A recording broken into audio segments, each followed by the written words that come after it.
Welcome to VL Academy. In the video, branch accounts other exercise problem number 31 நம்ம பார்க்க போறோம், which is in page number 16.70. இந்த ப்ராப்ளம்ல stock and data சிஸ்டம்ல invoice பிரைஸ்ல கொடுத்துருக்காங்க. So நம்ம அது காஸ்ட் பிரைஸ்ல மாற்றி நம்ம எழுதணும். ஸோ அண்ட் ஆல்சோ 33 1/3% ப்ளஸ் ப்ராஃபிட்ல அவங்க பிரான்ச்க்கு கூட்ஸ் அனுப்பிச்சிருக்காங்க. ஸோ இப்போ இந்த 33 1/3%ங்கிறத நான் உங்களுக்கு ஆல்ரெடி டேட்டா சிஸ்டம்ல எக்ஸ்பிளைன் பண்ணியிருக்கேன். But I'm not that much satisfied with that. இந்த வீடியோவில் நாம் இன்னும் கொஞ்சம் கிளியராக பார்க்கலாம். And rest of the thing நம்ம டைரெக்டாக ஆன்சர்ஸில் பார்த்துடலாம். And one more thing, if you don't have book, please copy this question and then refer the answer. இல்லைன்னா உங்களுக்கு எதுவுமே புரியாது. ஸோ அதனால நீங்கள் ஒன்று இந்த கொஸ்டினை காப்பி பண்ணிக்கோங்க, இல்லைன்னா புக் இருந்ததுன்னா புக்கில் வச்சு ரெஃபர் பண்ணுங்க. ஸோ இப்போ வந்து அந்த 33 1/3% அப்படிங்கிறது எப்படி 25% மாறும் அப்படிங்கிறத நம்ம பார்க்க போகிறோம். ஸோ இப்போ வந்து நம்ம ப்ராப்ளம்குள்ளே போகாமல் நான் let us assume the cost price be ₹100. இப்போ அடுத்த ஸ்டெப் என்ன அப்படின்னு பார்த்தீங்கன்னா 33 1/3% வந்து நம்ம டெசிமல் பாயிண்டாக மாற்றணும் அப்படின்னா எப்படி கிடைக்கும்? இப்போ 33 1/3 is a mixed fraction. அதை டெசிமலாக கன்வெர்ட் பண்ணுறப்போ how will do denominator 3 into 33 plus 1 divided by 3 அப்படின்னு வரும். Okay, so that is 3 into 33 is 99 plus 1 is 100, so 100 by 3 வரும். So 100 divided by 3 அப்படின்னு போட்டோம்னா will get 33.33, sorry 0.333 வரும். அண்ட் அதை into 100 பண்ணுறோம், பிகாஸ் பர்சன்டேஜை வந்து நம்ம டெசிமல் பாயிண்டாக மாற்றுறப்போ we have to multiply into 100. So அப்படி மல்டிப்ளை பண்ணுறப்போ will get 33.333. and this means invoice price is equal to cost price plus profit. So cost price இங்க எவ்வளோ 100 rupees. So 100 rupees plus இந்த 33.33 போட்டோம்னா will get 133.33. இப்போ அந்த டெசிமல் பாயிண்டே நம்ம பர்சன்டேஜா மாத்துறப்போ here will get 133.33 minus 100 divided by 133.33. ஏன்னா இங்க வந்து invoice price is 133.33 minus அதுக்கப்புறம் காஸ்ட் ப்ரைஸ் டிவைடட் பை நமக்கு 133.33 வரும். ஓகே, ஸோ அப்படி இருக்கிறப்போ இன்டூ 100 போட்டோம்னா வில் கெட் 24.999. அதை ரவுண்ட் அப் பண்ணி நம்ம 25% போடுறோம். ஓகே, ஸோ இப்போ 33 1/3% அப்படிங்கிறது நார்மலாக இப்போ வந்து 20% ப்ளஸ் காஸ்ட் அப்படின்னு கொடுத்துருந்தாங்கன்னா நம்ம 25 டிவைடட் பை 125 போடுவோம். பட் இங்கே வந்து நம்ம என்ன பண்ணணும், 25 டிவைடட் பை 100 தான் போடணும். ஏன்னா அதுல இருந்து நம்ம 25% எடுத்தாலே we can find out what is 33 1/3% profit. Okay, the first one is நம்ம branch stock account create பண்றோம். அதுல வந்து on debit side will get opening stock, but in the questionல opening stock கொடுக்கல. and next one is goods sent to branch. ஏன் debit side வருதுன்னா which is going out of the head office, அதனால நம்ம debit side போட்டுருக்கோம், that is 96,000. and buy cash sales, இதுல எல்லாமே invoice price தான் நம்ம enter பண்ணுவோம்.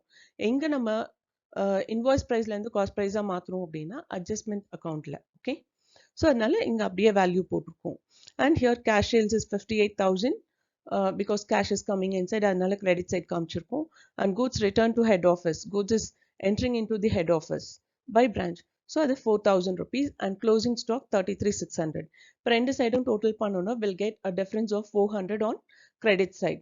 so credit side நமக்கு balance வந்ததுன்னா that shows as shortage of stock.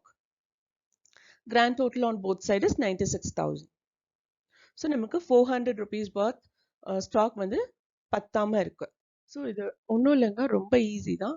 அதாவது பிரான்ச் ஸ்டாக் அக்கௌண்ட்ல வந்து கிரெடிட் சைடில் கொடுத்துருக்கிறதெல்லாம் நம்ம இங்கே டெபிட் சைட் போடுவோம், அண்ட் டெபிட் சைடில் கொடுத்துருக்கிறதெல்லாம் கிரெடிட் சைடில் போடுறோம். Only that difference. இப்போ கிரெடிட் சைடில் வந்து க்ளோசிங் ஸ்டாக் இருக்கு, க்ளோசிங் ஸ்டாக்கோட ப்ராஃபிட் மட்டும் எடுத்து நம்ம இங்கே என்டர் பண்ணுறோம். That is 33,600 rupees credit side கொடுத்துருப்பாங்க, அதை எடுத்து டெபிட் சைட் போட்டு இன்டூ 25/100 போட்டோம்னா will get 8,400. And to branch stock, that is loading on shortage. நம்ம branch stock account பார்க்குறப்போ will got a shortage of stock. அந்த ஷார்ட்டேஜுக்கான ப்ராஃபிட் வேல்யூ தான் 100 rupees, that is 400 into 25/100. இந்த calculations மட்டும் நீங்கள் நல்லா பார்த்து வச்சுக்கோங்க. and goods returned by branch head office குள்ள வருது, ஸோ அது கிரெடிட் சைடில் தான் போகும். இங்கே நம்ம debit side காமிச்சிருக்கோம், that is 4,000 into 25/100, that is 1,000 rupees. and on credit side பார்த்தீங்கன்னா இங்கே stock reserve, that is 96,000. 96,000ங்கிறது வந்து goods sent to branch, பிரான்ச்சுக்கு அனுப்பின ஸ்டாக் வந்து 96,000 rupees. அந்த 96,000 rupeesக்கு நம்ம 25% எடுத்தோம்னா will get 24,000. இப்போ ரெண்டு சைடும் டோட்டல் பண்றப்ப will get a debit balance of as gross profit. அது 14,500 rupees. So ரெண்டு சைடும் grand total is 24,000. அதாவது இங்க கூட்ஸ் சென்ட் டு பிரான்ச் அக்கௌண்ட்டை பொறுத்த வரையும் ஹெட் ஆஃபீஸ்க்குள்ள என்னெல்லாம் வருதோ அதெல்லாம் வந்து நாம இங்க டெபிட் சைட் காமிக்கணும். ஸோ ஃபார் எக்ஸாம்பிள் இப்போ பிரான்ச் ஸ்டாக் அக்கௌண்ட் அப்படின்னு பார்த்தீங்கன்னா which is goods return by branch. So அங்க வந்து கூட்ஸ் சென்ட் டு பிரான்ச் அப்படின்னு போட்டு நம்ம கிரெடிட் சைட் காமிச்சிருக்கோம். அதே இங்க டெபிட் சைட் வரும் டு பிரான்ச் ஸ்டாக் அக்கௌண்ட்னு. That is 4,000 rupees.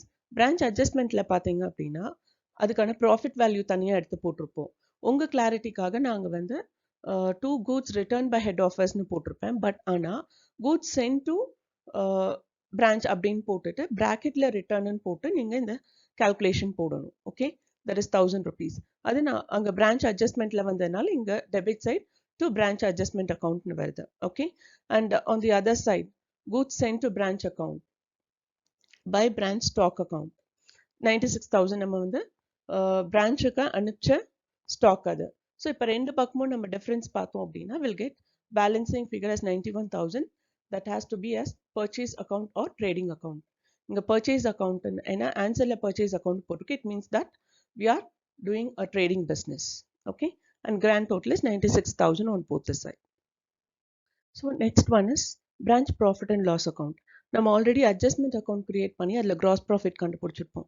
அந்த கிராஸ் ப்ராஃபிட்டை நாம் இங்கே ட்ரான்ஸ்ஃபர் பண்ணோம். That is 14,500 rupees. And again here பார்த்தீங்க அப்படின்னா பிரான்ச் ஸ்டாக்ல வந்து we had a shortage of stock that is 400 rupees worth. அந்த 400 rupeesல we have to find the cost price alone. அது வந்து இன்வாய்ஸ் ப்ரைஸில் இருக்கும். ஆக்சுவலாக அங்கேயே நம்ம வந்து ஸ்ப்ளிட் பண்ணி மென்ஷன் பண்ணியிருக்கணும். பட் நான் அது டைரெக்டாக போட்டேன். If you want you can split out and mention there. அதாவது by shortage of stock 300 rupees and by stock reserve 100 rupeesனு போடலாம். ஸோ அப்படி போட்டு நாம அங்கே மென்ஷன் பண்ணிட்டு இங்கே வந்து அந்த 300 rupeesஸை மட்டும் நம்ம எடுக்கலாம் காஸ்ட் ப்ரைஸ். இல்லைன்னா நீங்கள் அப்படி டைரெக்டாக போட்டுட்டும் நீங்கள் இங்கே வந்து 300 மட்டும் எடுத்து போடலாம். Okay, so 400 into 25 divided by 100 is 300 rupees. And the balancing figure on debit side, that is general profit and loss account, that is profit is 14,200 rupees. And grand total on both the side is 14,500. நான் திரும்ப உங்களுக்கு சொல்கிறேன், branch stockers அங்கே 400 rupees shortage இருக்கு இல்லையா, அந்த ஷார்ட்டேஜில் இருக்கிற cost price தான் நம்ம இங்கே எடுத்து போட்டிருக்கோம். இந்த வீடியோவை வாட்ச் பண்ணதுக்கு ரொம்ப ரொம்ப தேங்க்ஸ். இந்த வீடியோ நிஜமாவே உங்களுக்கு பிடிச்சிருந்ததுன்னா லைக் பண்ணுங்க, சப்ஸ்கிரைப் பண்ணுங்க அண்ட் ஷேர் பண்ணுங்க. Thank you once again.